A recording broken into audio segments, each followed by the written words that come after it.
तुम्हारा अन्नदाता। पग पग पर है संग तुम्हारे अन्नदाता। लहू किसानों का बन के पसीना सींचता है धरती का सीना।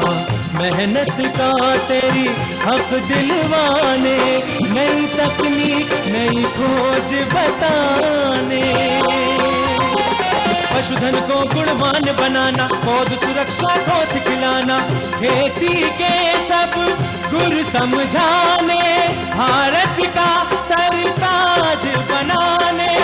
आठों पहर है संग तुम्हारे अन्नदाता अन्नदाता। नमस्कार, मैं हूं कात्यायनी चतुर्वेदी और आप सभी दर्शकों का अन्नदाता कार्यक्रम में बहुत स्वागत करती हूं। हर रोज की तरह कार्यक्रम में हम लेकर आते हैं खेती बाड़ी से जुड़ी हुई बहुत सारी लाभकारी जानकारियां। तो फिर चलिए सबसे पहले देखते हैं क्या है विशेष आपके लिए आज के कार्यक्रम में। अधिक आय प्राप्त करने हेतु भेड़ पालन पर एक किसान का अनुभव, धान में लगने वाली बीमारियों का नियंत्रण उपाय,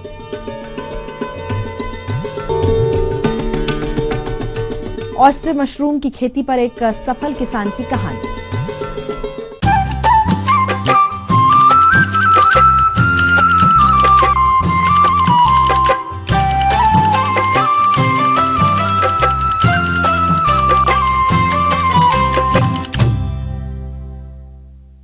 हरियाणा और हिमाचल प्रदेश में किसान खेती के साथ साथ अन्य सह व्यवसायों को भी अपना रहे हैं, जिसमें ऑयस्टर मशरूम का एक लाभान्वित व्यवसाय भी है। ऑयस्टर मशरूम की सफल खेती के बारे में जानकारी के लिए आज हम आपको मिलवाते हैं एक सफल मशरूम उत्पादक अविनाश कुमार से। आइए जानते हैं उत्पादन करते समय उनके सामने कौन कौन सी परेशानियां आई और उन्होंने किस प्रकार से इनका प्रबंधन किया। देखते हैं कार्यक्रम के इस अंश के माध्यम से। किसान भाइयों, आज मैं आपको अपनी कहानी बता रहा हूँ। मैंने मशरूम का उत्पादन शुरू किया था वर्ष 2011 में। तब मैंने सिर्फ 20,000 रुपये की लागत से अपना मशरूम का उत्पादन शुरू किया। मैंने पहले मशरूम का उत्पादन किया एक छोटे से फार्म में। मैंने 20,000 रुपये की लागत से मशरूम का उत्पादन शुरू किया। मशरूम की खेती करते हुए मुझे कुछ समस्या भी आई, इसलिए यहाँ बीज का उत्पादन नहीं होता था, तो मुझे दिल्ली और हिमाचल प्रदेश से बीज मंगवाना पड़ता था, जो काफ़ी मुश्किल था। फिर मैंने अपनी बीज बनाने की प्रयोगशाला शुरू की। आपके पास गेहूं की खेती करने वाले हर किसान के पास गेहूं का भूसा प्रचुर मात्रा में पाया जाता है।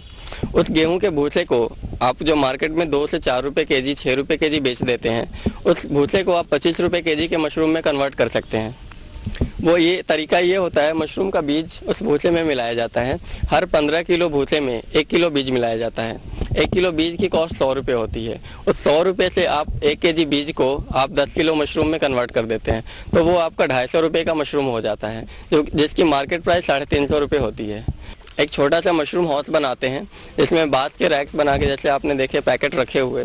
आपने देखा होगा मशरूम बरसात के टाइम में अपने आप ही उगाता है, क्योंकि मशरूम के लिए जो फेवरेबल सीजन होता है वो बारिश का होता है। उस मौसम में हवा में नमी की मात्रा बहुत अधिक होती है। उस समय हवा में 80% ह्यूमिडिटी होती है। 80% ह्यूमिडिटी के साथ और टेम्परेचर आपका 25-27 डिग्रीज के लगभग होता है। उस टेम्परेचर और उस ह्यूमिडिटी को प्रोवाइड करके अगर आप मशरूम का उत्पादन करेंगे, तो आप आर्टिफिशियल तरीके से उस मशरूम का उत्पादन भी कर सकते हैं, जो नेचुरली सिर्फ बरसात के सीजन में होता है। अभी मैं आपको मशरूम उत्पादन की विधि बता रहा हूँ, कैसे आप गेहूँ के भूसे के बाद उसको प्रोसेस करके पॉलीथीन के बैग में करके मशरूम में कन्वर्ट करेंगे। सबसे पहले हम 15 केजी भूसा लेते हैं। 15 केजी भूसा के लिए हमें 1 केजी बीज की आवश्यकता होती है। भूसे को ट्रीटमेंट करने के लिए हम कुछ केमिकल का इस्तेमाल करते हैं। इसमें होता है कार्बेंडाजाइम और फॉर्मल्डिहाइड। कार्बेंडाजाइम एक फफूंदी नाशक होता है। एक 100 लीटर की टंकी में हम पानी लेते हैं, उसमें हम दोनों केमिकल को मिलाते हैं। उसके लिए 100 ml फॉर्मलिन और 7 ग्राम बेबिस्टीन, जो कि कार्बेंडाजाइम है, उसमें मिलाया जाता है। उसमें गेहूं का भूसा मिलाया जाता है 15 किलो। 15 किलो भूसे को हम उसमें फूलने के लिए छोड़ देते हैं। 6 से 7 घंटे के बाद हम उसको निकाल लेते हैं। सारा एक्सेस पानी जो होता है हम बहा देते हैं बाहर, और जब उसमें 65% मॉइस्चर रह जाता है, तब बीज मिलाकर बीज को मिश्रित विधि से हम पैकेजिंग कर देते हैं। पैकेजिंग में छोटे छोटे सिलेंड्रिकल बैग में भरा जाता है मशरूम के बीज के साथ गेहूं का भूसा। उस बीज को इंक्यूबेशन के लिए रख दिया जाता है 27 डिग्री टेम्परेचर पे और 80% ह्यूमिडिटी, जो मशरूम हाउस के लिए स्पेशल बनाया जाता है। उस मशरूम हाउस में हम पैकेट को रख देते हैं। इंक्यूबेशन के 20 दिन के बाद माइसीलिया रन हो जाता का फेज कंप्लीट हो जाता है। माइसीलिया रन के बाद मशरूम की फ्लोटिंग बॉडी बननी शुरू हो जाती है। मशरूम की फ्लोटिंग बॉडी जब बनती है तब हमें उसमें थोड़ा फ्रेश एयर का सप्लाई करना पड़ता है मशरूम हाउस में। मशरूम हाउस में फ्रेश एयर की सप्लाई के बाद मशरूम की ग्रोथ अच्छी होती है। फिर मशरूम को हार्वेस्ट कर लिया जाता है। हार्वेस्ट करते समय ध्यान रखा चाहिए कि जब स्पोर रिलीज होने वाले हों उससे पहले मशरूम को हार्वेस्ट कर लिया जाए। मशरूम अच्छे साइज़ के हार्वेस्ट करने चाहिए। 36 से 1 घंटे तक के मशरूम अच्छे होते हैं। हार्वेस्ट करने के बाद मशरूम को हम धूप में सुखा लेते हैं। लार्ज स्केल पे प्रोडक्शन करने के लिए मशीन का उपयोग किया जाता है और छोटे फार्मर्स अपने धूप में भी सुखा के मशरूम को उत्पादन कर सकते हैं। हर मशरूम को उल्टा करके धूप में सुखा दिया जाता है। मशरूम को उसके बाद एयर टाइट पैकिंग कर दी जाती है। एयर टाइट पैकिंग के बाद मशरूम 6 महीने तक अगर उसमें नमी ना लगती है तो वो ख़राब नहीं होता है, वो आपको मार्केटिंग के लिए तैयार होता है। और उन्हें फार्मास्यूटिकल कंपनियों को ज़रूरत होती है, उन्हें दवाई बनने के लिए या फूड प्रोडक्ट के लिए फार्मास्यूटिकल के साथ साथ आप फूड कंपनियों को भी सप्लाई कर सकते हैं।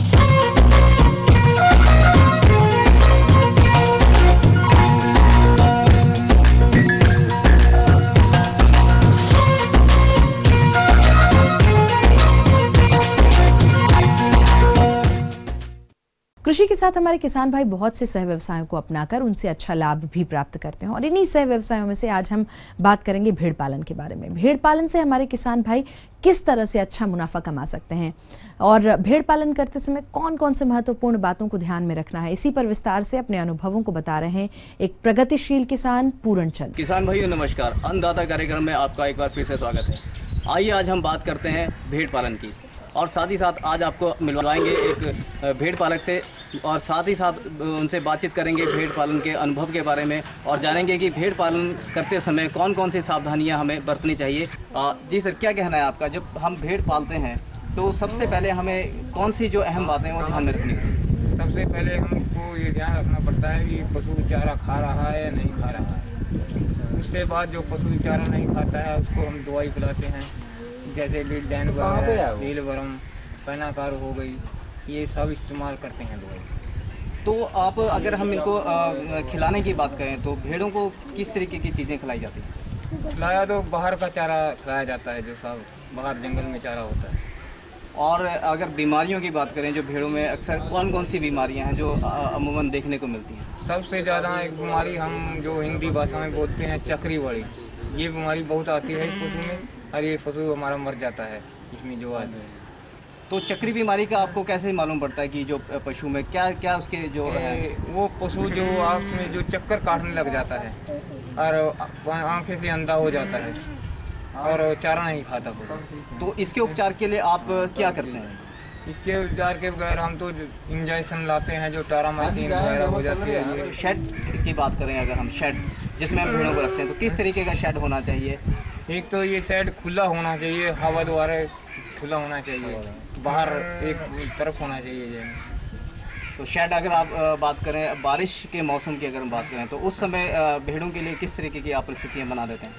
मैं खुली चाहिए, ऊपर से खुला होए, ऊपर छावा होए अपना, मतलब जो बारिश ना लगे। और अगर साल की हम बात करें, एक वर्ष में आप कितनी भेड़ें जो हैं उनका विक्रय कर देते हैं?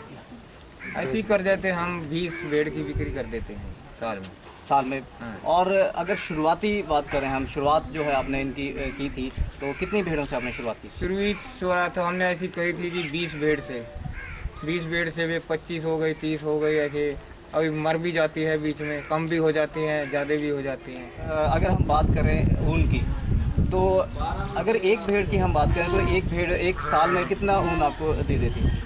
ऊन तो ऐसी 1 किलो ऊन देती है साल में, 100 रुपये की बिकती है हमारी। इस समय आपने कितनी भेड़ें जो है अपने पास पाली हुई हैं? हमने 40 भेड़ पाली हुई है। 40 भेड़ पाली है। और अगर इनकम की बात करें तो किस तरह से इनकी इनकम कैसे जनरेट करते हैं भेड़ों से? इनकम तो ऐसी 40 भेड़ की 40,000 40,000। बाकी जो बीच में बीमारी आ जाती है उसमें से और कम भी हो जाती है, खाना फालतू भी हो जाता है। और अगर हम बात करें एक साल में जो बीमारी पर खर्चा आता है, इनके फीडिंग पर खर्चा आता है, उसके अलावा जो कुल लागत आने के बाद कितना जो मुनाफा है आप इन भेड़ों से कमा लेते हैं? बस ऐसे ही हो जाता, आप हिसाब ला लो भी, इसमें 40,000 रुपया हमारा 20,000 भी खर्चा आ जाता, 15,000 भी आ जाता दवाई का खर्चा, बाकी कम आप 30-35 लगा लो। ये अगर सरकार की तरफ से स्कीमें आप लोगों को स्कीमों से अवगत करवाया जाए और साथ ही साथ जो बेनिफिट्स मिलते हैं पशुपालन में वो उपलब्ध हों, तो क्या लगता है कि भेड़ पालन का काम करना चाहिए? हाँ जी, वैसे तो ठीक है, भेड़ पालन का काम करना चाहिए, वही ठीक है। जो इसमें बीमारी आती है बहुत, इसका इलाज होना चाहिए जो है। तो बीमारी से बचने के लिए अगर आपको स्कीमें बताई जाएं और पहले से प्रिकॉशंस दी जाएं, डॉक्टर के द्वारा आपको अवगत कराया जाए कि इन बीमारियों को इस समय ये बीमारियां लगती हैं, तो उनको उससे बचने के लिए पहले से ही आप इसका उपचार कर लें, तो क्या उस चीज़ को अगर आपको वो सुविधाएँ मिल जाए तो क्या भेड़ पालन करना चाहिए? हाँ जी, हाँ, फिर तो करना चाहिए भेड़ पालन, वैसे तो ठीक है काम। क्या लगता है क्या उससे आमदनी ज़्यादा अच्छी हो सकती है? हाँ जी, हाँ जी, आमदनी अच्छी हो सकती है। कुल मिला के अगर बात करें कि 100 भेड़ें अगर आप रखते हैं, 100 भेड़ें आप पालते हैं, 100 भेड़ें अगर पालते हैं, हर एक चीज़ सही तरीके से चल रही है, तो कितना मुनाफा आप कमा सकते हैं? 100 भेड़ में ऐसा 1 लाख रुपए कमा सकते हैं हम साल की आमदनी। अगर नुकसान ना हो तो 1 लाख रुपए तक आप कमा 1 लाख रुपए कमा सकते हैं। जी हाँ, तो ये थी कुछ उपयोगी जानकारियां। आप लेते हैं एक बहुत छोटा सा ब्रेक, जल्द लौटेंगे और कार्यक्रम में आगे है महत्वपूर्ण जानकारियां, तो बने रहिए हमारे साथ।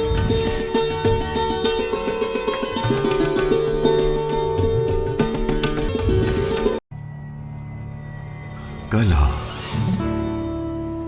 कल्चर, कुर्सी, कुदरत, थोड़ा और करीब चलिए, महसूस करिए अपना हिमाचल हमारे साथ।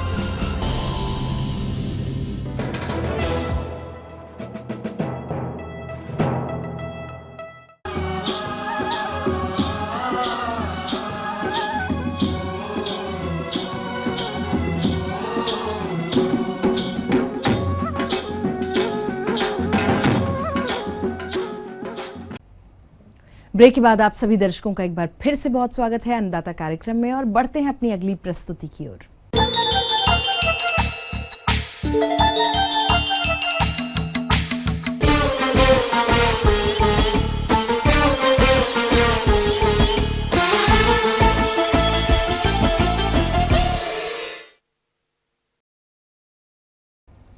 धान की फसलों में इस समय कहीं कहीं कुछ बीमारियों का प्रभाव भी दिखाई दे रहा है। इन बीमारियों का अधिक फैलाव न हो, इस हेतु इनके नियंत्रण के लिए कौन कौन से उपाय अपनाए जाएं, एक विषय विशेषज्ञ डॉक्टर राजीव कुमार सिंह से जानते हैं। सीजन की जो मुख्य फसल है धान, जो इस क्षेत्र में जो उगाया जाता है, उसमें प्रमुख रूप से जो धान में लगने वाले प्रमुख रोग, उनके क्या लक्षण हैं और उनका निदान कैसे करें, इस पे हम किसान भाइयों को ईटीवी के माध्यम से चर्चा करेंगे, जिसमें मुख्य रूप से जो रोग होते हैं धान की फसल में, देश के वार्षिक सकल उत्पादन का लगभग 10% भाग फसलों में लगने वाले रोगों से बर्बाद हो जाता है। इस जीवाणु के द्वारा, विषाणु के द्वारा, जिसमें से मुख्य रूप से जो है इस क्षेत्र में ब्लास्ट है, जिसको झोंका के नाम से जाना जाता है। दूसरा है ब्राउन स्पॉट के नाम से है। तीसरा है शीथ ब्लाइट, जिसको शीथ ब्लाइट, उसको हिंदी में गुतान झुलसा बोलते हैं।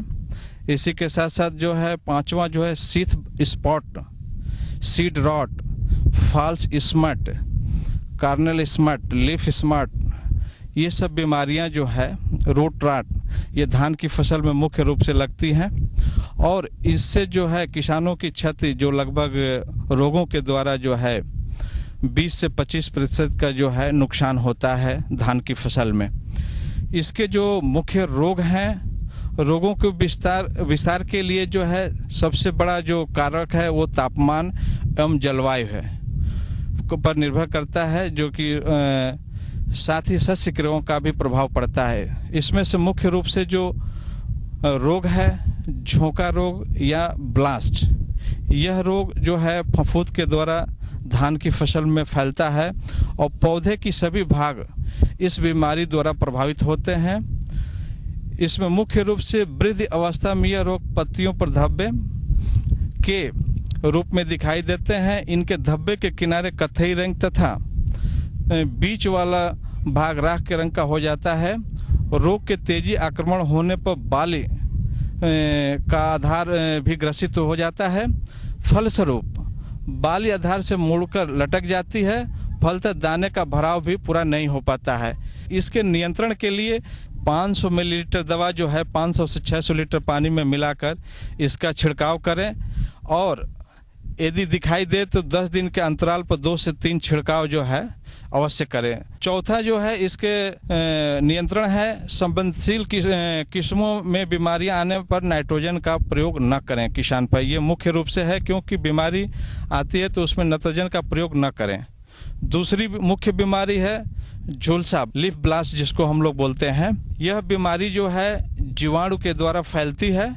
पौधों की छोटी अवस्था में लेकर परिपक्व अवस्था तक यह रोग कभी भी हो सकता है। इसको जरूर किसान भाई ध्यान रखें।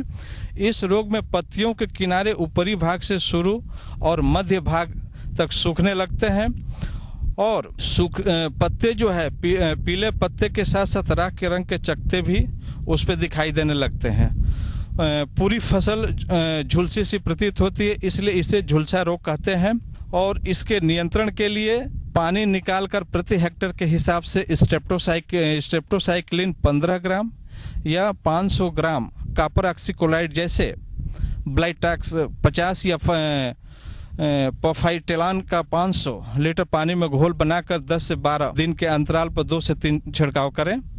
तीसरा है, जिस खेत में बीमारी लगी हो उसकी पानी दूसरे खेत में न जाने दें, इससे जो है बीमारी फैलती है।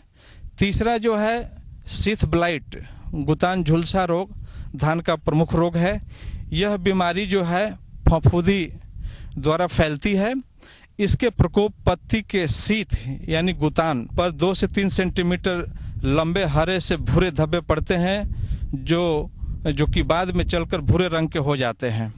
धब्बों के चारों तरफ किसान भाई ये ध्यान दें कि तरफ नीले रंग की पतली धारी सी बन जाती है। यह इस रोग के लक्षण है। इसके नियंत्रण के लिए पहला है कार्बेंडाजिम नाम की एक दवा आती है, उसकी 500 ग्राम मात्रा लेकर 500 लीटर पानी में घोलकर प्रति हेक्टेयर की दर से इसका छिड़काव करें। तीसरा है, अगर बीमारी के लक्षण दिखाई दे तो जो नत्रजन वाली उर्वरक है उसका प्रयोग बिल्कुल ही न करें, जिससे कि रोग को नियंत्रण किया जा सके। चौथा है खैरा रोग जो होता है वो मुख्य रूप से जो है जिंक की डिफिशियंसी से होता है, जो है या जस्ते की कमी आप कह लीजिए, उसकी कमी से होता है। इसमें लगने पर निचली पत्तियां पीली पड़नी शुरू हो जाती हैं और बाद में पंक्तियों पर कथई रंग के छिटकवा धब्बे उभरने लगते हैं। रोग की तीव्र अवस्था में रोगग्रसित पत्तियां सूख जाती हैं, कल्ले कम निकलते हैं और पौधों की वृद्धि रुक जाती है। मुख्य रूप से इसको नियंत्रण के लिए किसान भाई जो है 25 किलोग्राम जिंक सल्फेट प्रति हेक्टेयर के हिसाब से बुआई के समय प्रयोग कर सकते हैं। दूसरा है, बीमारी लगने के बाद इसकी रोकथाम के लिए 5 किलोग्राम जिंक सल्फेट और उसके साथ 2.5 चूना मिला के 600 से 700 लीटर पानी में मिलाकर 1 हेक्टेयर एरिया के लिए छिड़काव करें। इसी के साथ साथ अगर रोकथाम न हो तो 10 दिन के अंतराल पर पुनः इसकी जो है छिड़काव करें। आगे और भी कुछ रोचक जानकारियां आपके लिए हैं, लेकिन यहाँ पर एक बहुत छोटे से कमर्शियल ब्रेक के लिए रुकेंगे, जल्द होंगे हाजिर।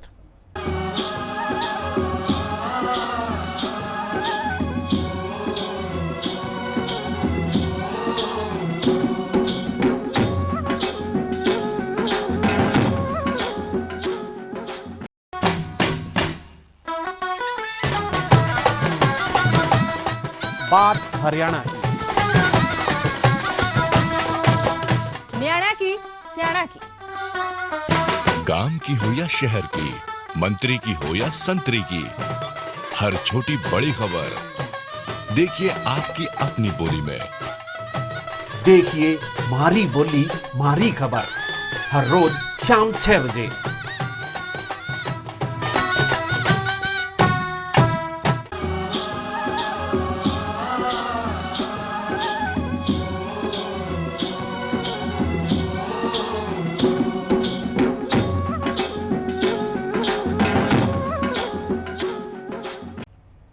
ब्रेक के बाद आप सभी दर्शकों का बहुत स्वागत है अन्नदाता कार्यक्रम में। और चलिए अब रुख करते हैं अपनी अगली कड़ी की ओर।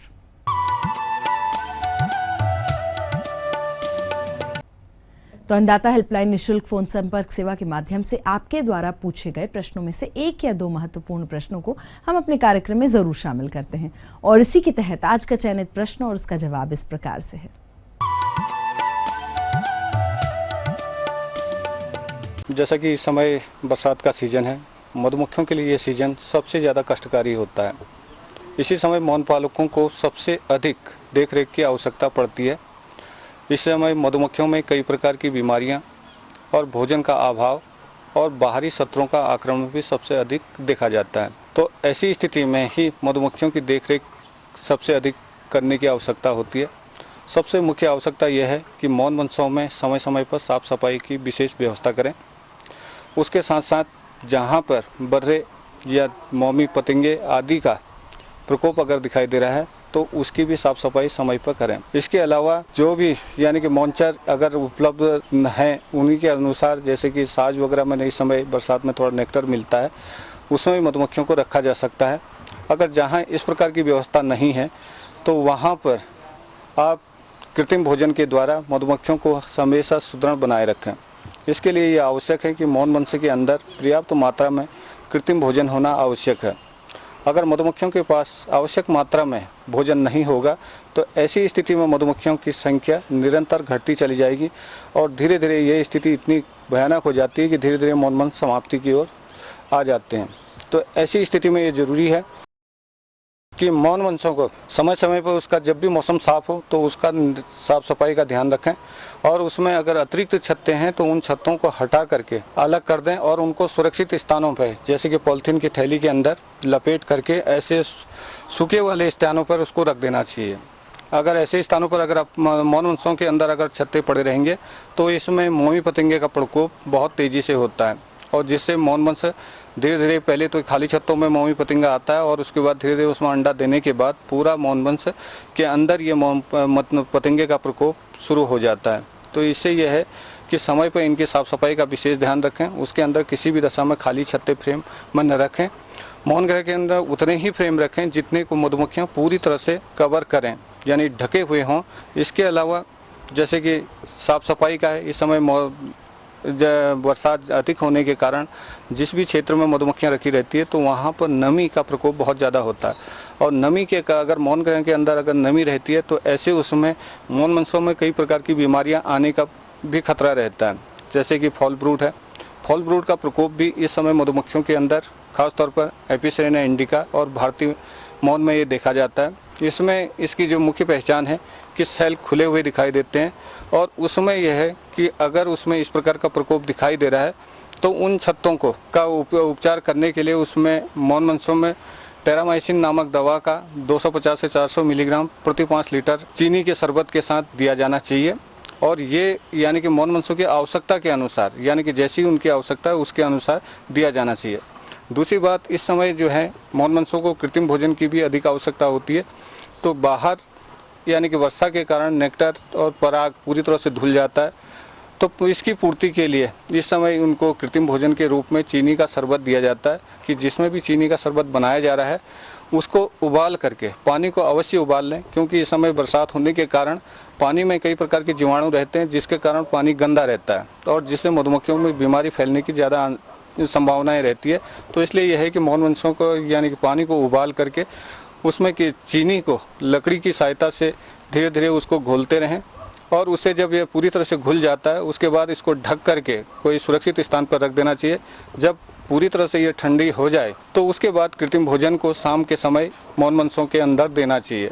और मौन वंशों को देते समय भी इस बात का ध्यान रखना चाहिए कि किसी भी दशा में कृत्रिम भोजन मौन गृह के आसपास बाहर न गिरे और इससे अगर कृत्रिम भोजन अगर बाहर गिरेगा तो इससे चींटियां उसके अंदर, चींटियों को ये अंदर घुसने का मौका मिल जाएगा और जिससे अंदर अगर मधुमक्खियों के अंदर चींटियां और अन्य दूसरे मौन वंश भी उसके अंदर आ करके उसमें नुकसान पहुंचा सकते हैं। तो इसलिए कृत्रिम भोजन देते समय विशेष सावधानी रखें और इस बात का ध्यान रखें कि उसको कम से कम हफ्ते में 500 ग्राम प्रति मौन वंश की दर से चीनी का शरबत दिया जाना चाहिए।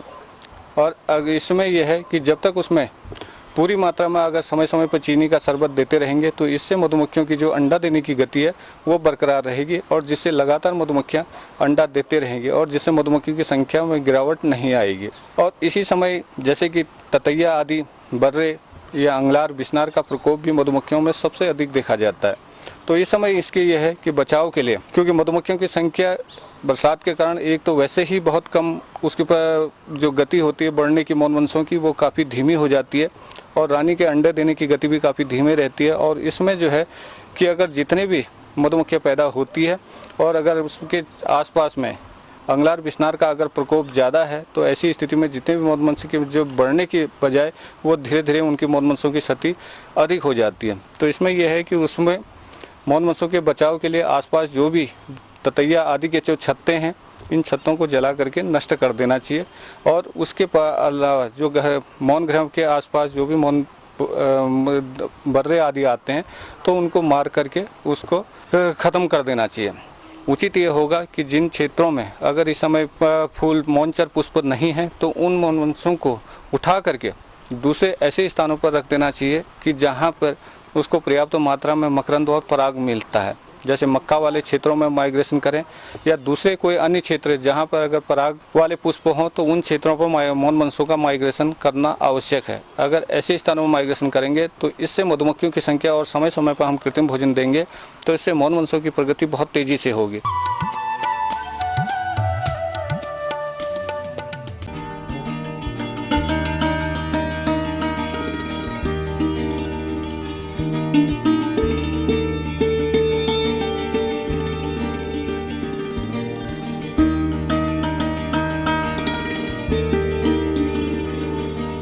जैसा कि आपने देखा होगा कि जो मैंने अपना प्रेजेंटेशन बताया था उसमें हमने बताया कि अगर 2025 की हम बात करें आज से 10 साल बाद हमारे पूरी दुनिया की पॉपुलेशन कितनी होगी। जैसे अभी ऑलरेडी हम लोग 8 मिलियन पॉपुलेशन को क्रॉस कर चुके हैं और ये जो 2025 है इसमें 9 बिलियन पीपल हो जाएंगे।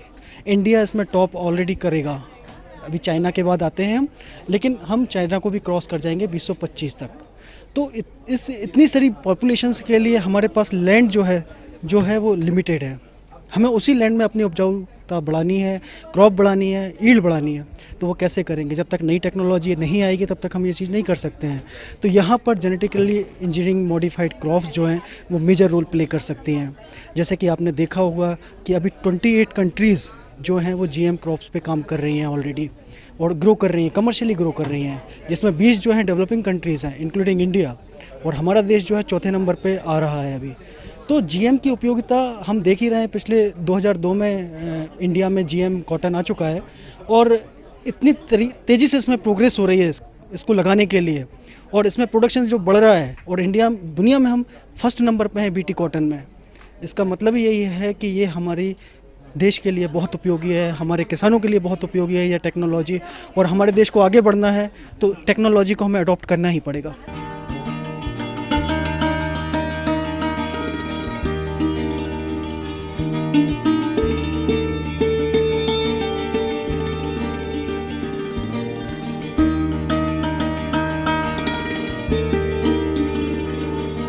और आइए अब देखते हैं कल दिखाए जाने वाले कार्यक्रम की मुख्य झलकियां।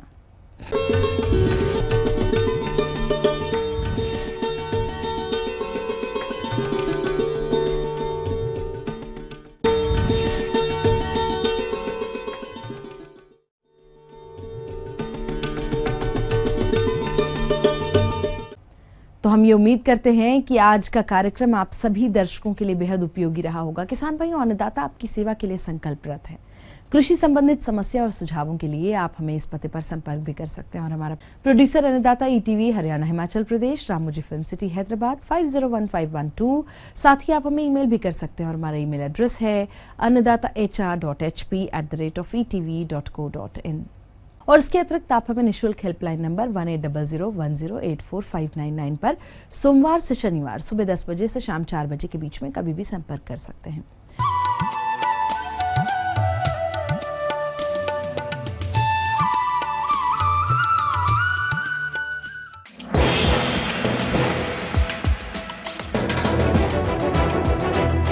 आप देख रहे हैं ETV न्यूज हरियाणा, हिमाचल प्रदेश, खबर ही जीवन है।